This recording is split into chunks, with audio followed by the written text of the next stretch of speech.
Hello everyone, welcome back to J-toyautoworks, where we take a closer look at RC. I'm your host Ryan, and in today's video we're going to talk about when should you be replacing your RC body.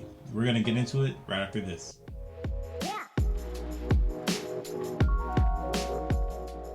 So seeing that there's no wrong time to swap out your body, is there a right time to swap out your RC body? Well, some would argue that it just depends. Maybe if a certain physical feature of the car broke off, maybe it'd be a good time to swap out the body. Well, you know, that can be a good argument.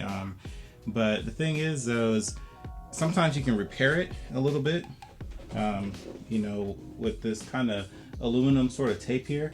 But, you know, really it's up to you. You can have a certain sort of look to your car to where if you have, you know, a couple of scratches and scars from, you know, drifting or racing, you know, that might add to a certain look that you're going for, and that's perfectly okay.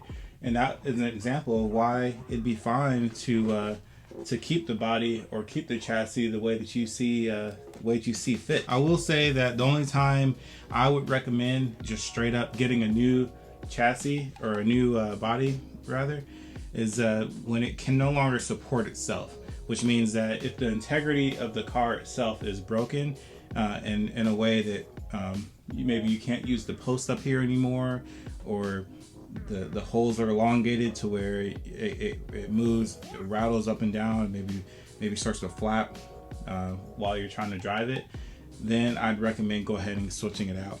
Moving on to replacing your body, if that's something you want to look at, you can go ahead and sit this off to the side. You don't necessarily have to trash it if it's your favorite car. And we're bringing something like this. All right, now this is how most cars are going to come in a kit, or if you buy them separately by themselves. This is great for a couple of reasons. It allows you the freedom and customization to do whatever you feel like doing. We have to cut out, as you can see, there's no like wheel holes, so the whole bottom of this will get cut out, the wheel arches will get cut out, and then the rest of this trim will leave you with the car. This particular car does come with the headlight pieces, as I referred to a second ago.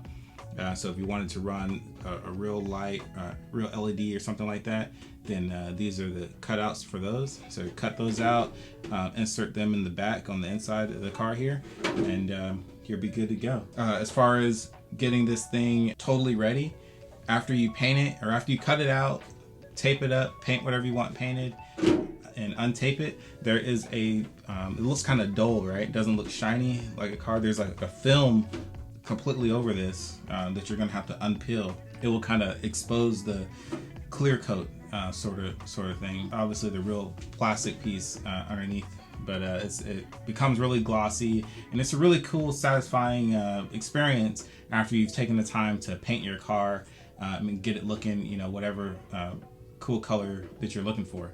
Especially if you want more into the design aspect of it. So that's something that we're going to take a look at. Let's bring out another body, and we're kind of see what it's like to go from a brand new one to a fairly decent condition one to what we would consider damaged. All right, guys. So we have, from my left to my right here, we have a brand new car. It's not painted. Just got taken out of the wrapper. It's not cut yet.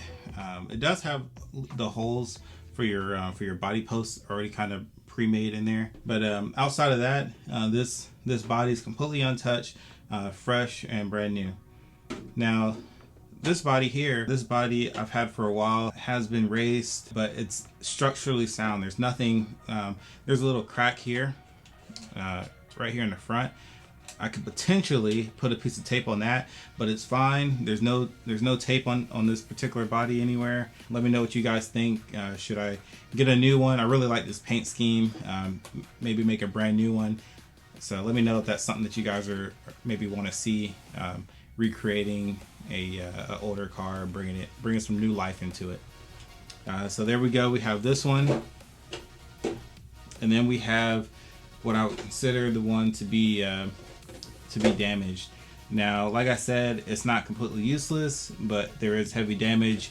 As you can see, the front is really tough there, and there's some big pieces of tape holding everything together. So not saying that you can't use this, not saying that you couldn't bring it to the store, but just know that if you're looking to upgrade a body for whatever reason, if your car looks like this, that could be cause for you to want to upgrade, or at least maybe a reason to just buy a new body to begin with. So here we go. Just these two we have left. The one that you probably would use 90% of the time. Maybe this one you could retire, hang up on your wall, kind of like I have in the back here. But it's totally up to you in that case. And then you have your brand new cars that are untouched and ready for the full creative experience. So that's really all I have for you guys today. I appreciate you guys for joining in. Check out the Instagram and the Facebook page, and don't forget to like and subscribe for more videos.